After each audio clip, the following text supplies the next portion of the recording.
How to export contacts from BREVO. So first go to your BREVO dashboard and then just click on contacts here, the left side. Okay, now you will see all of your contacts here. So just click one of your contacts and then click on more actions. Then just click on export. Okay, now choose a CSV field separator here, either a semicolon or a comma. It's your choice.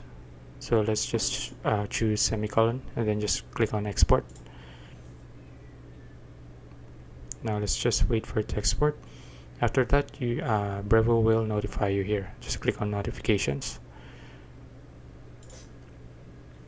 Okay, let's just wait for it. So if it doesn't show here, just refresh the page. Let's refresh it again. Okay, let's just keep refreshing it until it notifies us. Okay, now you can see that export completed. Now just click on download the file here.